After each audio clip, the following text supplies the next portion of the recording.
Good evening and welcome to Joy News Prime with me, Faustina Safo and Samuel Kojo Brace. We're coming to you live from our studios here at Kukumlemle on DSTV channel 421, GoTV channel 125, around the world on myjoyonline.com. Coming up. And Joy Sports investigations reveal over 500% inflation in 2024 Ghana Football Association bus procurement contract worth 5.17 million Ghana cedis. 16-year-old bus for a club. Even I understand that they've not been able to launch those buses. Debt trap. And nobody talking about it. Details as clubs raise concerns over non-functioning of the buses barely 4 months after the handing over by the GFA. Also tonight on Joy News Prime, MPP minority in Parliament calls for the application of due process in dealing with the National Service scandal as the former Deputy Executive Secretary of the National Service Authority finally arrives in Ghana. The social media thing, people say all manner of things, but as far as I'm concerned, she hasn't been harassed by any state authority. Also coming as Speaker of Parliament vows to take action against the MP who uttered the words, quote, daughter of a murderer, unquote, comment in Parliament against Senator Rawlings, including expulsion from the House. Such a member, when found guilty of defamation, suspended from the service of Parliament for a period not exceeding 9 months. Still in Parliament, debate on John Dramani Mahama's State of the Nation address disrupted as the NPP minority insists they will not allow the proposal to have more majority MPs speak compared to the minority side. We will not allow the majority to use its numbers to intimidate us. And in our Crumbling Start series, we'll tell you how pupils of Juanayili DA Basic School risk their lives every day in their pursuit of education, learning in a building best described as a death trap. A lot of challenge. I'm talking about the building, the school building. It has a big cracks, and actually it's more or less a death trap.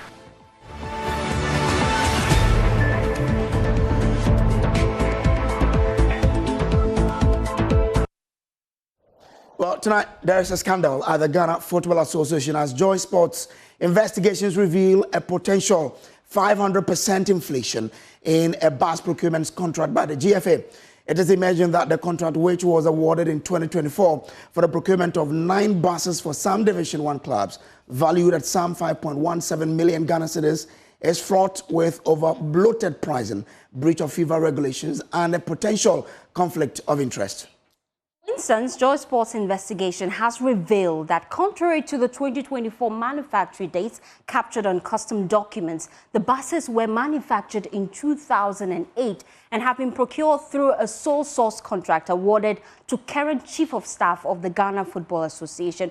Well, we'll speak to Joy Sports lead investigator on this shortly. But first, let's listen to the concerns that the former Ghana League Club Association President Joseph Yawa-Pia raised in an interview with Mustafa Nabila. Look at the buses, the old buses that they bought for the clubs. Ghana could have come forward and we are rejecting the buses. Let us know the source of the money. But nobody talking about it.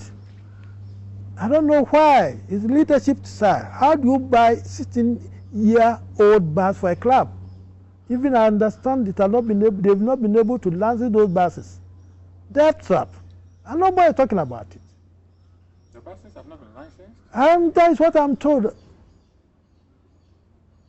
Some couldn't get to Pando, those that were to go, couldn't go. I think it was in the press. Yeah. The Pando bus, Hohoi. And I couldn't go. Hohoi United bus, I saw it. How can the new bus that we bought?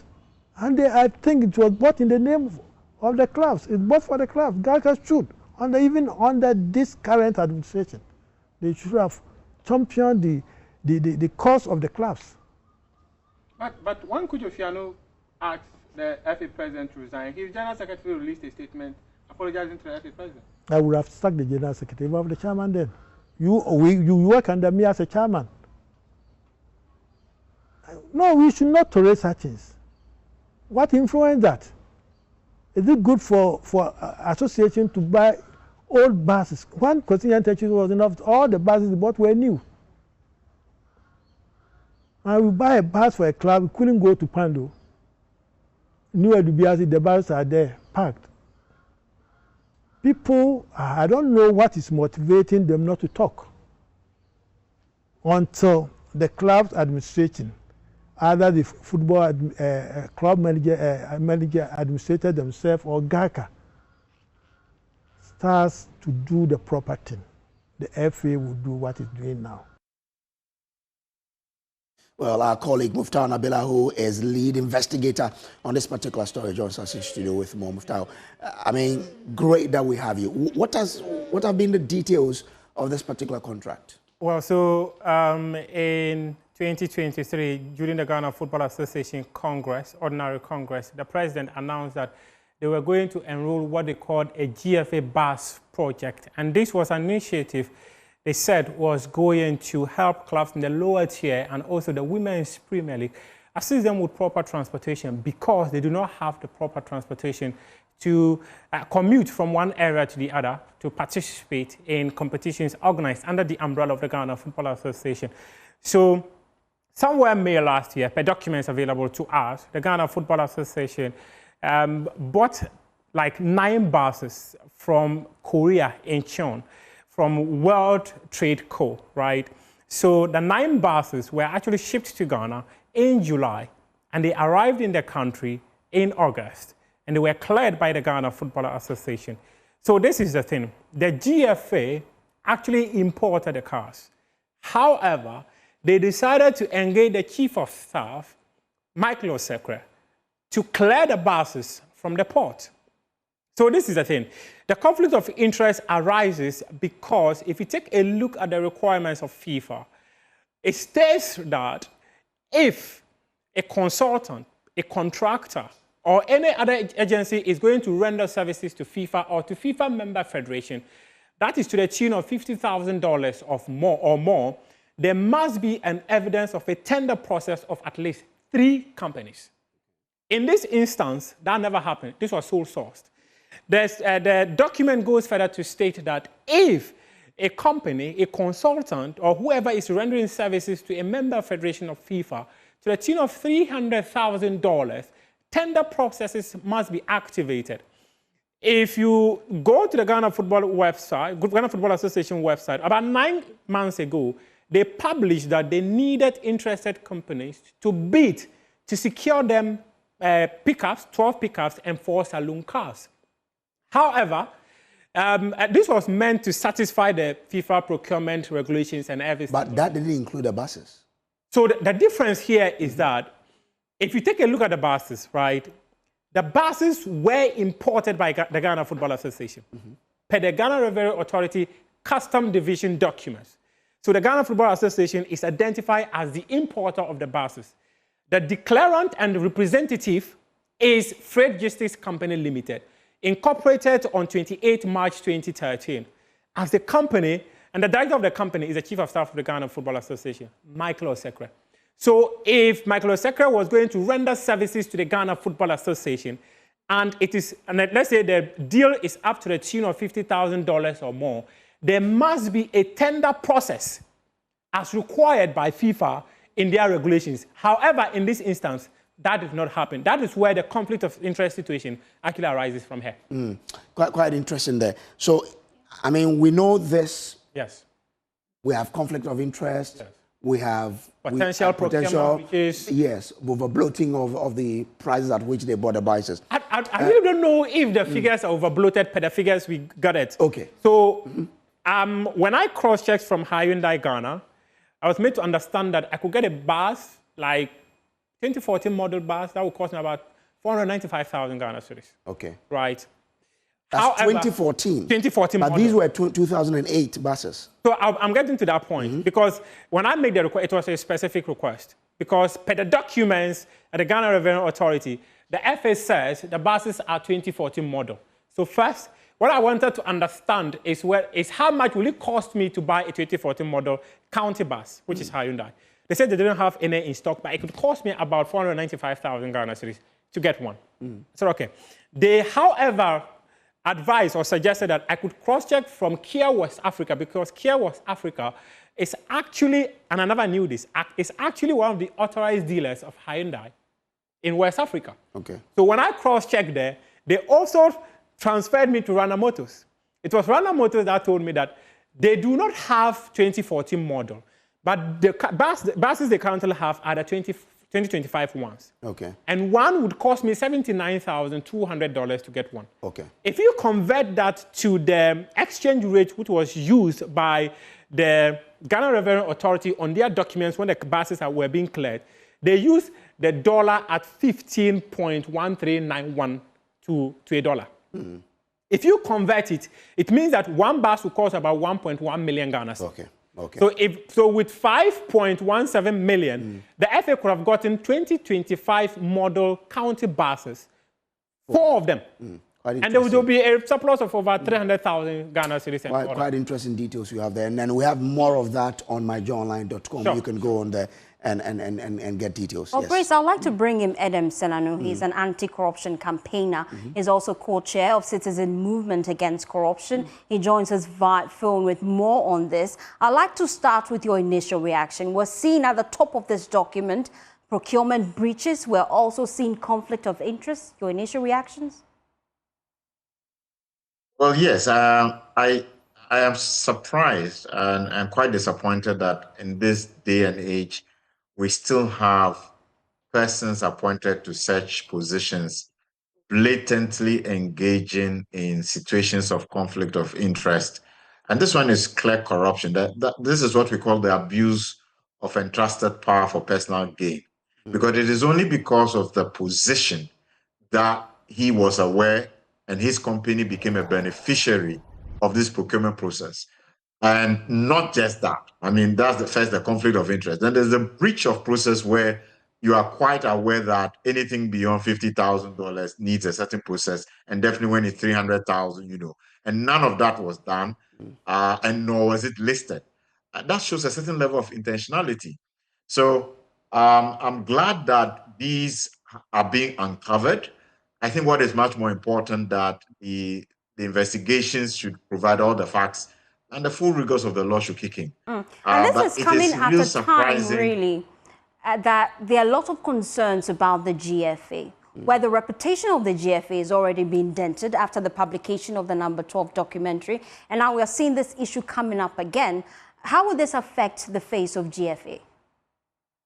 Obviously, to further be a dent in its image. And I think that we need to be doing a lot more due diligence on the caliber of people we are appointing, whether they have a track record of honesty, integrity, because it's surprising how often these situations appear to happen. And then the reputation of the organization is affected, the brand, people who would ordinarily have provided support or funded may not be interested in doing so. It's quite disappointing to have situations like this. Your proposals moving forward, though? Well, I mean, it is good that somebody has dug this up, and so the pretense, the conflict of interest, the fraud is evident. If somebody has some responses, they should quickly do so. In my mind, this is something that requires further investigation to the extent of establishing how come the internal administrative procedures, which I'm sure are already quite mindful of what FIFA requires, how they manage to go past them and still go ahead with the procurement. I mean, that's always important because this is not supposed to happen. How were they able to circumvent this is important because then you discover that it is not just one individual. There must have been other potential benefit. There must be other people benefiting, but there's no way to get through the system and do this when the system is designed to follow FIFA's rules. Okay. Said that anybody else who's been part of this must also be held culpable. And if there's money to be retrieved or monies to be reimbursed, those monies should be reimbursed to the state. Adam, stay with me. Stay with me because I will get your reaction on other stories. But we need you to stay because former Deputy Executive Secretary of the National Service Authority, Gifty Oware-Mensah, has finally arrived in the country but is yet to present herself to the National Investigation Bureau as part of ongoing inquiries into the National Service scandal. The scandal, which reportedly includes the insertion of ghost names on the NSA payroll, is reportedly costing the state a staggering 50 million cedis each month. Minority leader Alexander Fion-Omarkin, who met up with the former NSA deputy boss, said they will insist the law is allowed to work in this matter. He's been speaking to my colleague Blessed Suga. The person was not running out. She was on holiday. You know, this era of social media, and even some people were saying that there is some whatever. I don't want to get it wrong. Right. You know, this thing where they put travel embargo on her. There were all manner of rumors, but she came. All right. She came when she boarded, she told me. She came, she got to the airport, she went through the immigration processes, and then she's home now. I understand she's been questioned. No. Nobody harassed her, in all fairness. And that's what I'm saying, that sometimes the social media thing, people say all manner of things. But as far as I'm concerned, she hasn't been harassed by any state authority. She's been cautioned. No, or questioned, or perhaps. No, she hasn't even been to the NIB office. So she's on, but the agreement is from the lawyers that, well, she needs to provide some answers. Listen to me. Listen to me. I'm having patience for you. So let's set the right tone. I'm saying that she did not run away from the jurisdiction. She had traveled out. She traveled out freely. She came back to Ghana. She's entered the country freely. However, the NIB officials reached out to me and that they needed her. They have also reached out to her lawyers, and the lawyers have been in that discussions with them. Today, she's in town. She will make herself available. Well, we've just confirmed to you right now that Gifty Oware is indeed in the country. She was one of the former executives of the National Service Authority. Some ghost name issues which former President John Mahama has given indications clearly that will be investigated is the reason for which the minority leader is confirming to us now that at least the interactions have taken place between lawyers of Gifty Oware and also some other officials of the NPP, including the minority leader. So we're just waiting to see what the outcome will be. But we have confirmed this afternoon that indeed he has arrived through the Kotoka International Airport. Well, Blessed Suga filed that report for us. And we know that the Minister of State in charge of Government Communications, Felix Kwakye-Ofosu, weighs in on the development. He's been sharing his thoughts. Let's listen to him. We'll be back with more. They were demanding payment for 180,000 people. Then, on 30th December 2024, they brought another one demanding payment for 180,000 people, which meant that these monies have been going into university. Indeed, we estimate that on the average, every month, 50 million Ghana cedis went into the pockets of those behind this scheme. And if you total the period that this has been going on, 50 million Ghana cedis every month. And that is money that Chika and his colleagues in the finance ministry could have used for any number of investments in other sectors of the economy. So this is clear fraud that cannot be countenanced. Unfortunately, some of the people involved are said to have absconded. There are some who have gone into countries knowing that we do not have non-surrender agreements, extradition agreements with them. They've gone there specifically to evade justice, but steps are being taken to ensure that they are brought back. But at least 2 people have now been held, they've been questioned, and due process will take place. Away from that, the Ministry of Foreign Affairs has announced that passport will be issued within 3 days for Hajj applicant this year. As preparations begin for the sacred pilgrimage to Mecca, many prospective pilgrims are facing documentation challenges. Ease the process, the Foreign Affairs Minister Samuel Okudzeto-Ablakwa has introduced key measures, including a dedicated passport application center for those with proof of payment to the Hajj Board and regional satellite centers to assist applicants. There's more in this report. Pilgrims are expected to travel to the Kingdom of Saudi Arabia for this year's Hajj. Due to the increased demand for passports, especially for first-time pilgrims, the Ministry of Foreign Affairs and Regional Integration is rolling out a number of travel-friendly interventions to ease the burden for the Muslim community. Part of that intervention includes an expedited passport service, which the Foreign Minister Samuel Okudzeto-Ablakwa explains will be pegged at a particular fee for expedited services. So we will continue to expand the frontiers to challenge ourselves so that everybody can get a convenient service. So, as I prepare to take my seat, remember the key indicators about this intervention. Number one, everything will be done here, one-stop shop. You are not going to be asked to go to any other office. Everything will be done here. Number two, we are going to issue passports within 3 days. 3 days, we are not exceeding that. It can even be under 24 hours, 48 hours, but not more than 72 hours. And we want you to know about that. 3 days maximum. Then number three, we have said that the fee is the same ordinary fee charge of 500 cedis.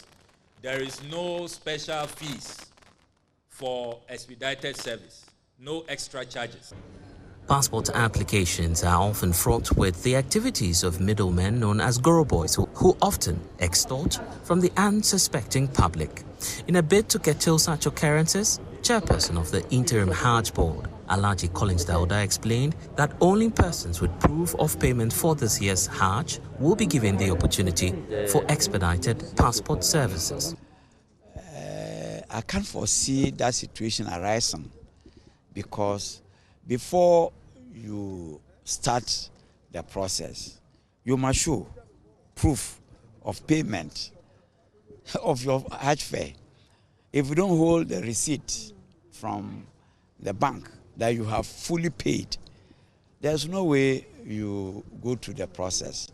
So from the start, we'll be able to know that you're qualified to benefit from this facility.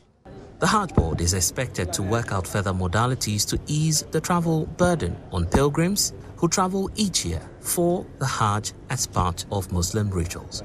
Les Ogan's report for Joy News.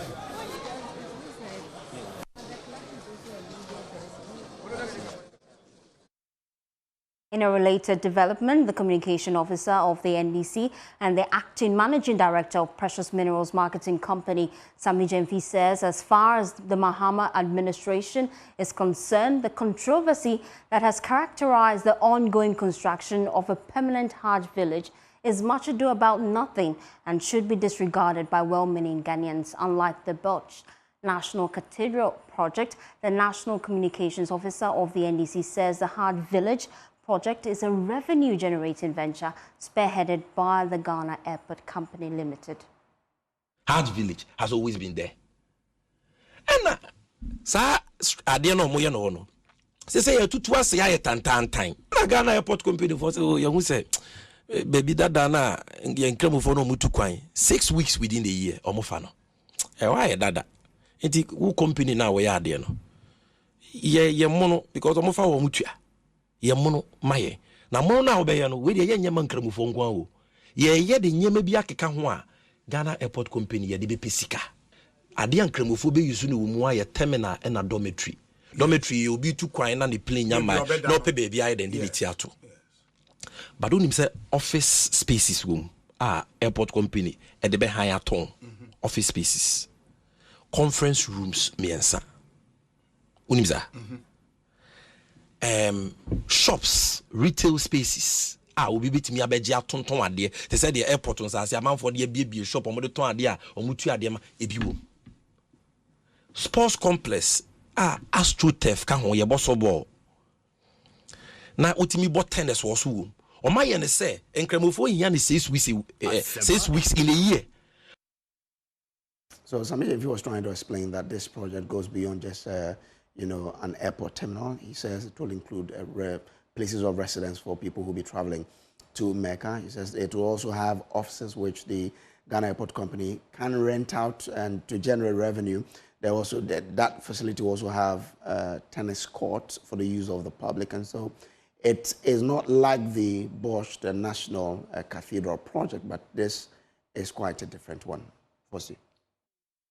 Well, Adam Senanu is still with us. He's the member of the African Union Advisory Board Against Corruption. He's also an anti-corruption advocate and an advocate for rightness in terms of governance. Now, is there a ground-well concern within your circle regarding the construction or upgrade of the Hajj? No. Speaking for myself, and I'm sure for many of the people in our space, this is a commercial interest. Ghana Airport Company Limited, over the years, the Hajj Village, this is not a new thing. It's been there. And as you know, every year when they do their pilgrimage, there's a fixed amount they pay. You need to pay that amount to actually be part of the process. And that amount, as it were, allows you to access certain facilities and support. And so if Ghana Airport has done the assessment and realized that we can make so much money out of it, we provide the facilities, we don't make a loss. It's a commercial interest. It's people are paying upfront. So I don't see how you do a comparison with the National Cathedral. I think that there's a flawed thinking to even begin to do a comparison between the two. People have is when the state says we are not going to spend a dime of the public money on this project, but they do refer that to what happened in the case of the National Cathedral, when we were told same, but the state ended up spending millions of dollars on that project, and that's why people are sort of cautious when government says we're not spending a dime on such a project. Well, the suspicions may be legitimate because of other factors, but in this case, you have an institution. So Ghana Airport Company Limited can be asked to provide the data on the profit and loss situation relating to the Hajj Village. It's not hidden. They can always say, in this year, because it's been going on for several years, year by year, what has been the status of monies invested by Ghana Company Limited? Have they had to support the flights? Have they had to, apart from providing the facilities or the space for the people to be gathered, are they private suppliers of services, maybe food, maybe accommodation? Have there been any losses? Any records that show that there have been losses, and in spite of that, government is still pumping money, is where then you can raise issue.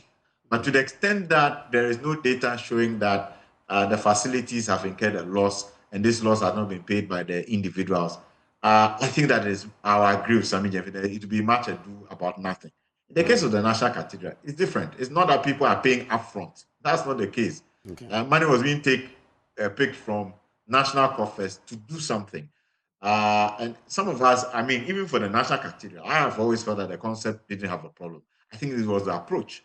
I felt that if you say it's for Christians, let Christians raise the money. Let's make sure we have the money first, and then break it into project sizes or phases that can be completed, are functional, and can generate money, and you pump into the next phase. That would have been very practical. So if we start with something small, we finish it, it starts working, people are patronizing it, you're making the money, and transfer that, the proceeds and profit into the next phase. Okay. We could still have done something, not so big that then you cannot even raise the money for. I think that we are comparing two different scenarios, and I don't think that this is something we should pursue. So you don't have a problem with what is happening, the fact that a private entity, we are told, is doing it in partnership with a state agency? No, I think that the areas where we would have raised issue is, is this airport land, has it been properly given over? Is this something that was part of the original plan of the airport? Have all the requirements been followed so that it does not create any undue, difficulties for planes or, air traffic issues? Have all those compliance issues been dealt with? Beyond that, commercial interest that they are making profit on, there's no loss, the state is not losing. What are we talking about? All right, grateful to you, Adam Senanu, for joining us. He is an anti-corruption campaigner. Well, you're also watching Joy News Prime. When we return, we'll give you excerpts of our latest documentary and series, Crumbling Stars. Please stay tuned.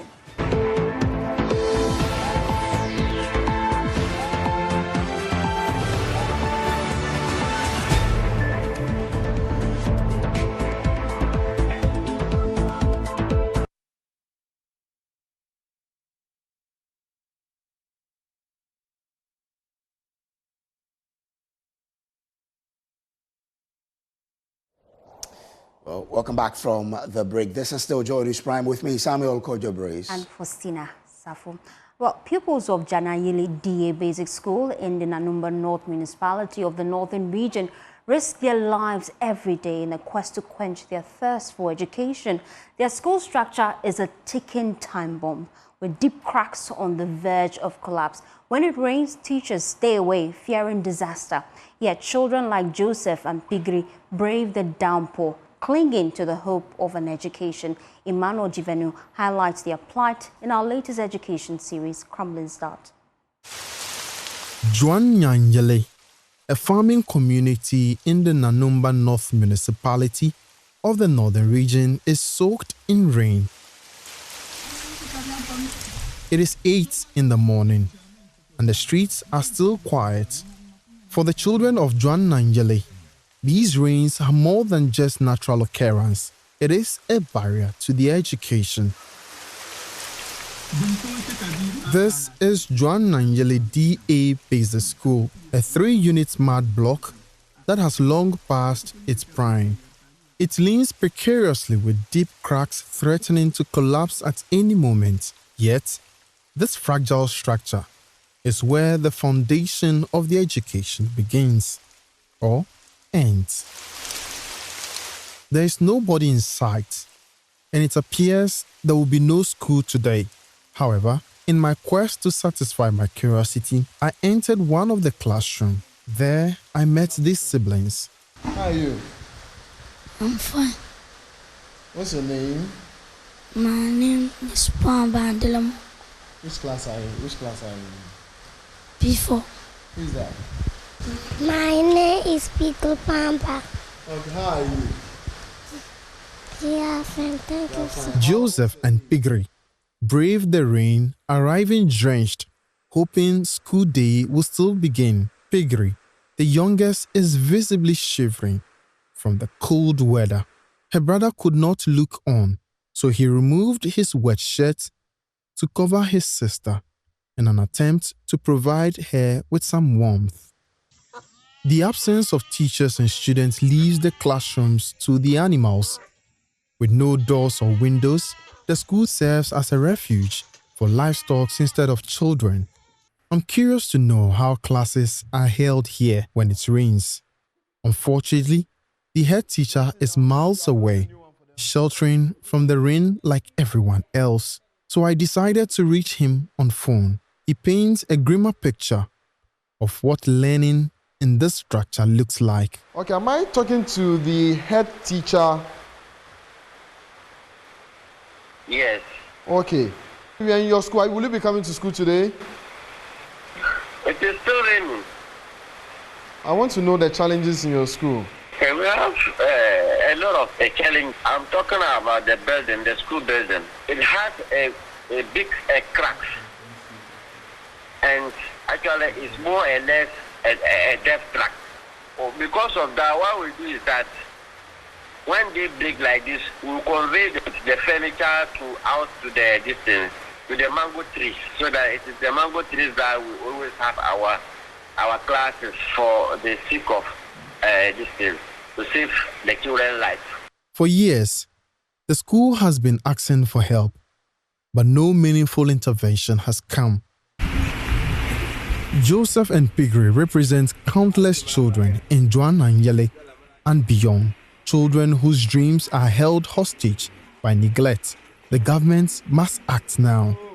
These young ones are not just statistics, they are the future. How many more rainy days will pass before their cries for help are heard? Emmanuel Jivenu, Joy News, Juan Nyanyele, Nanumba North Municipality, Northern Region. Well, let's go on Zoom now and speak to the Director of Education at the Nanumba North Municipality, Patrice Egbadewo. Thank you so much for your time here on Joy News Prime. Now, this situation we're seeing, no child in this country should be made to study under such conditions. As the district head, what are you doing to solve this problem? Thank you very much. Good evening to your viewers.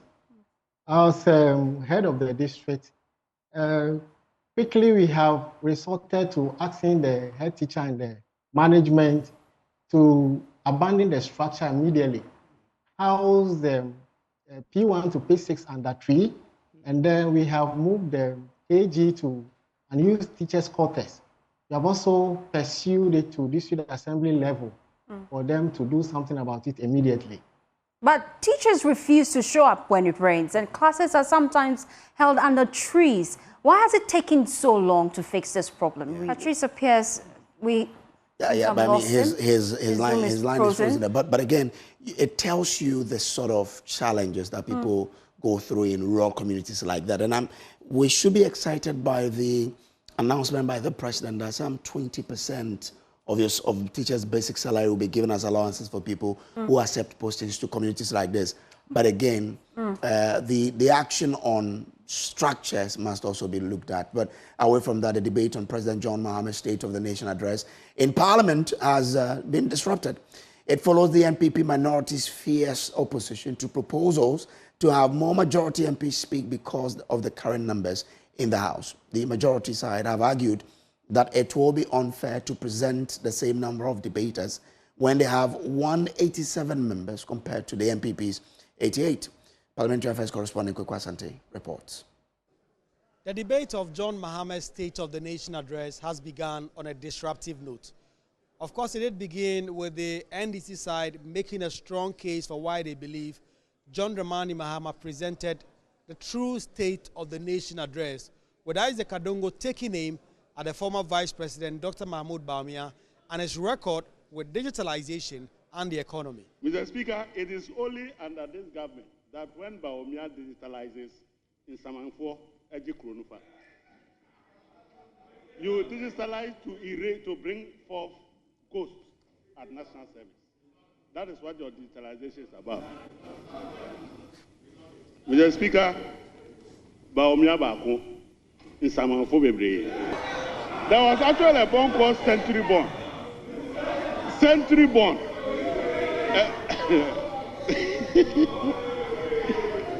Mr. Speaker, Bawumia Bako bonds Bebre. The former Defense Minister Dominic Nitiwu shot back, insisting the NPP's record in terms of the economy is far superior to that of John Dramani Mahama. The NPP record of economic growth under Akufo-Addo is higher than what we came to meet under Mahama. Mr. Speaker, the record of per capita income is higher than what we came to meet.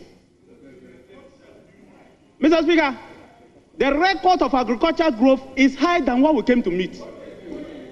Mr. Speaker, the record of industrial growth under MPP Akufo-Addo is higher than what you came to meet. But as the debate was set to proceed, the NPP side were clear. They were not going to allow an earlier arrangement that would have seen more NDC MPs speak compared to their side. What is going on in this chamber? What is going on in this chamber? What is going on in this chamber? Why? Yes, I'm aware my mic is on. We will not. I repeat, we will not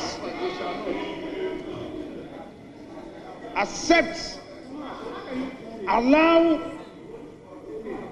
the majority to use its numbers to intimidate us. My majority leader believes that the numbers on both sides are not the same, and so the debaters cannot have the same space of time to debate. According to majority leader, given that the NDC currently have 187 making up their majority caucus, it stands to reason that they will have more speakers compared to the NPP side. While still in Parliament, the Speaker, Alban Bagwing, has vowed to take swift action against an unidentified MP who referred to the Korle Klottey MP Zenato Ajiman Rawlings as the daughter of a murderer. The remarks have sparked public outrage despite the identity of the MP remaining unknown. Addressing the issue after receiving a petition from traditional leaders, Alban Bagwing condemned the comments and assured that the culprit will be exposed. Such conduct is dishonorable, and I strongly condemn it as a behavior unbefitting of a member of Parliament. Such a member, when found guilty of defamation or in contempt of Parliament or in breach of parliamentary privilege, would be liable to be reprimanded or by resolution suspended from the service of Parliament for a period not exceeding 9 months, or expelled from Parliament altogether. Let me be clear. Parliament is a place for constructive debate, guided by principles of mutual respect and integrity. Well, and as you can see, Efugu, so to our Ghana Man series now, and Mensah stands as the soul of Asante, a timeless emblem of power, tradition, and prestige. Nestled in the heart of Kumasi is more than just a town. It is the revered seat of Asante royalty. As part of our Ghana Man series, Rabina Akwe delves into the origins of the name Mensah and uncovers the rich cultural significance of the Akwesidai festival. Standing at the heart of Kumasi, the Mensah Palace is a symbol of Ashanti royal authority and history. Today is the Akwesidai Festival, and as the festivities kick off, we celebrate the legacy of the Asante people from royal regalia to the enduring influence of the Asante Hene. Mensah is a suburb of Kumasi, located about 3 kilometers northwest of Kumasi's business central district. Mensah is a significant cultural and historical center, known for its vibrant markets, traditional crafts, and lively cultural events. The town is home to the Mensah Palace, the seat of the Asante monarch, the Asante Hene. The palace harbors the identity, rich culture, and fascinating history of the Asantes, including their struggle for independence from British suppression and their pride in upholding their cultural heritage. Monarchical historian Osebo Nsusafo Kantanka shares the history of the Mensah town and palace. The Tafo Hene agreed to lease or give out a piece of land, which is now called the Mensah. It came to be known as Mensah when Asante Hene came and thanked the Tafo king, or Tafo chief, for giving him a place. The statement he made was, but for you, Tafo Hene, I wouldn't have got a place to stay. So, to wit, Mensah Wanka, Minya Babintra. That brought about the name Mensah. The biggest events that draws the largest crowd to Mensah are the Akwesidai and Adai Festival. Celebrated every 6 weeks on a Sunday, the Akwesidai Festival brings together the Ashanti people and others from across Ghana and the world to celebrate culture and pay homage. When we talk of Akwesidai, we have 2 words put together to give us the name Akwesidai. That is Akwesi, somebody or something named on Sunday, named after Sunday. It's called Akwesi or Kwesi. Ade is a sleeping place. The Ade is a special day set aside to offer prayers to the Almighty God through our ancestors. So the ancestors are believed to be our saints. They are in the spirit, so they can carry the message faster to the Almighty God than we, the ordinary human beings. As vibrant colors of kente swirl, the air fills with the spirit of celebration. Sounds of the fountain resonate, calling the community together and partake in this profound experience. But what do people associate with Mensah and Akwesidai? It symbolizes the blood that our ancestors lost when they were trying to build the empire. In Ashanti region, or let's say in Kumasi, this is our, let's say, Christmas. When Konfanoche bring the golden stew from the heaven to the earth for Asante, it means. Well, and that's how we run. That's how. Yeah, I mean, you know how it is. Well, you have to teach me. We'll take a break here. We'll bring you Showbiz. But look, it's a month of the women, right? Yeah. So I'm going to leave it to Fosti and Becky to bring you the Showbiz. Please, do enjoy them.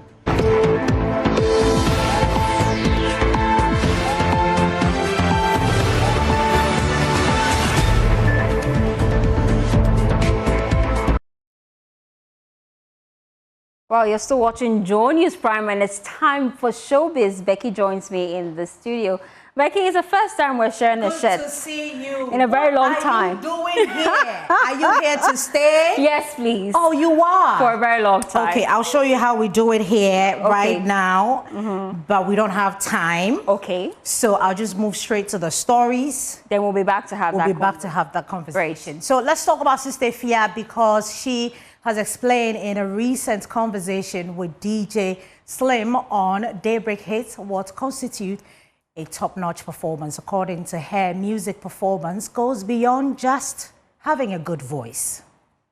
I classify a good performance when you can perform with the band. Mine is, I'm a band girl, so anybody who performs with the band, it gives me chills. So that's how I see somebody who's good when it comes to performance. So yeah, I think that I'll consider the band thing. Okay. And also how you connect with the fans on stage. You know, and sometimes I like Stoneboy kind of performances because he's always giving you a freestyle. Okay. Yes, and I like episodes too. Episode is a very more freestyles on stage, okay. And you go off script a little bit. Exactly. Okay. I consider that as a very good performer. And what else? That's it. You have to be sexy too. You have to be sexy too. Your top 5 performers in Ghana. Hey God, I've said this to God. When I said it, people are going to kill me. We'll do top 5. Okay, in no particular order, so that you don't get get into trouble. I would say Showstoppers. Sarkodia, Stoneboy, Amirado, Famia, Kimpaluta.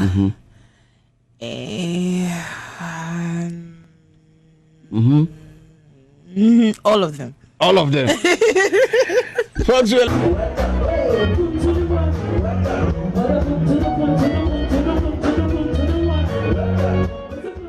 Showbiz this evening.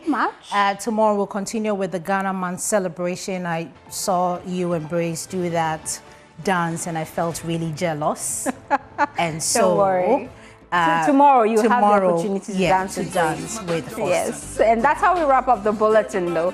For more news, please log on to myjoyonline.com. My name is Faustina Sakwa. Have a pleasant evening as you enjoy the rest of our program.